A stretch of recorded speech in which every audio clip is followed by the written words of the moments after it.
Today on History's Tech, we are continuing our look at different types of ships and classes, and today we are looking at the motor torpedo boat. Now, the motor torpedo boat's development actually goes all the way back to the American Civil War, and then it's followed a similar path as the destroyer until it's split, with the motor torpedo boat being developed roughly around the same time as the destroyer. But let's go ahead and look at the origins and development of the motor torpedo boat. Now, the MTB's origins start with this right here, the spar torpedo boat. Now, the spar torpedo boat was one of several inventions in terms of naval warfare that were developed during the American Civil War, and it was developed as a result of the Union blockade of southern ports. Now, a spar torpedo in its simplest form is basically a long pole, also known as a spar, attached to a boat with an explosive device placed at the end, and the plan being you ram it into an enemy ship, you detonate it, and it destroys them. And its usage actually dates back to the War of 1812. However, it really started to change during the American Civil War when it was adapted to a steam-powered ship for speed. And it actually had pretty decent success for the Confederacy to the point that the Union actually started to develop their own spar torpedo boats as a counter response. Now, of course, the spar torpedo's career during the American Civil War pretty much ends by the end of the Civil War because of the development of a new type of ship, the ironclad. Because of the development of the ironclad and later iron and steel-based ships, the spar torpedo is pretty much obsolete because it needs to be able to come up against the wood of a standard ship. And so there is a need for a new weapon. And in 1866, we get this, the self-propelled torpedo. The development of the self-propelled torpedo meant that you no longer had to ram a charge into the side of a ship. You could now launch it at an enemy vessel from a distance. And it didn't take long for the first purpose-built torpedo boat to be developed. And that's this, the HMS Vesuvius. Now, this ship was actually designed to sit low in the water so that it could actually not as easily be seen because it was designed to attack at night. And it carried one submerged torpedo tube to launch from. But it's not a torpedo tube you may be thinking about from a traditional ship. In all honesty, it was basically a series of rollers designed to kind of roll the torpedo out and then launch it. And from there, the development of the torpedo boat really takes off. We see new and more innovative ships like the HMS Lightning, which is going to deploy drop collars, which means they basically drop the torpedoes off the side. And the development of even faster and faster torpedo boats, like this, the Norwegian Rop, which actually had really powerful steam engines for its day, allowing it to basically make about 14 miles per hour. And they would actually be battle tested from the end of the 19th century into the beginning, where they would see conflict in the War of the Pacific between Chile and the Bolivian-Peruvian alliance.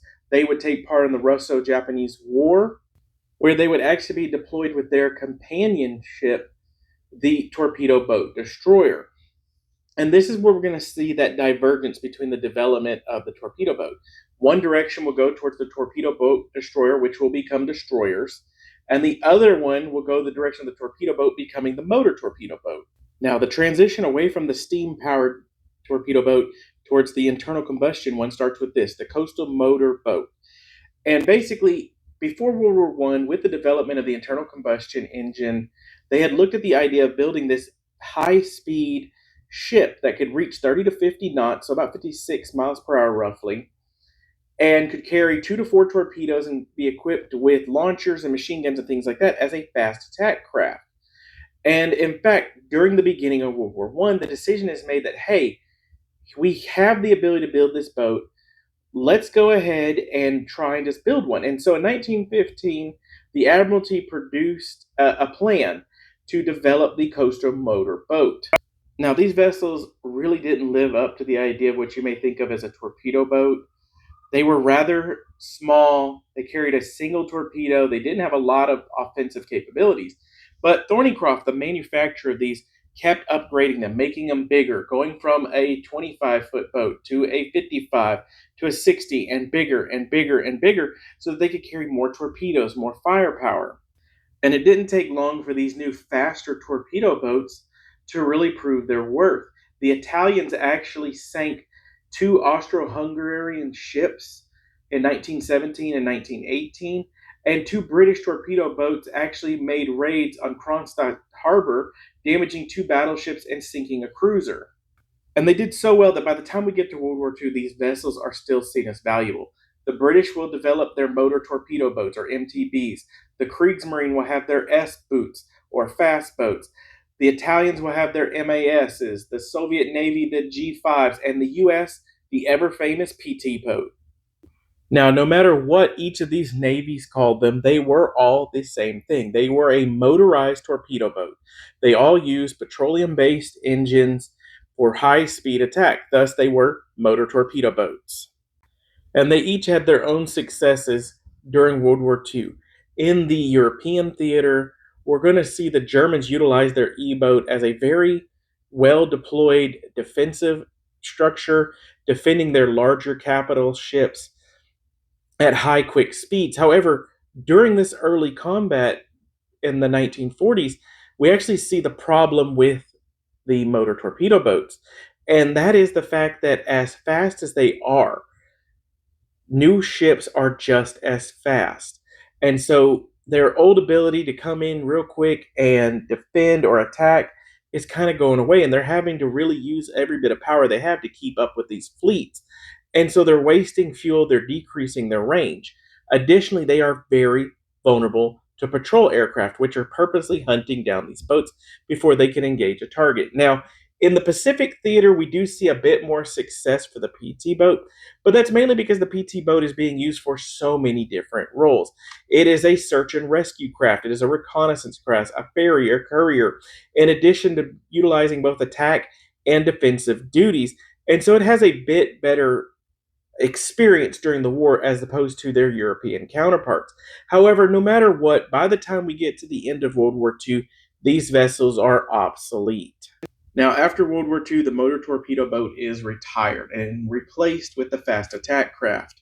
Now, the fast attack craft are typically larger in size, usually have a similar speed and range.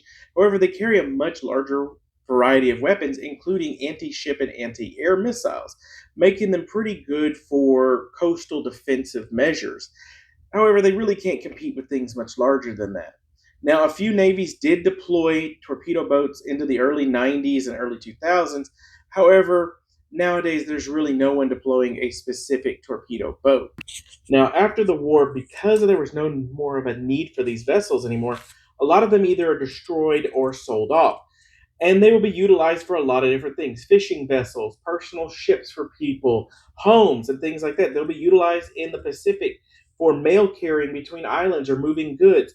And so over time, a lot of them end up just being destroyed and thrown to the wayside. However, there are quite a few museum pieces left, and even quite a few that still run to this day, and you can actually take a tour on. But there you have it, a look at the motor torpedo boat, a boat whose origins go all the way back to the American Civil War and evolved along with evolving naval technology to the point they were just rendered obsolete by modern technology. Likelihood of them coming back is pretty low. I don't ever really see anybody bringing them back. Maybe as an autonomous drone ship or something like that, but that'd be about the only way. But that's it for today. Thank you for joining me. I look forward to talking to you on the next time.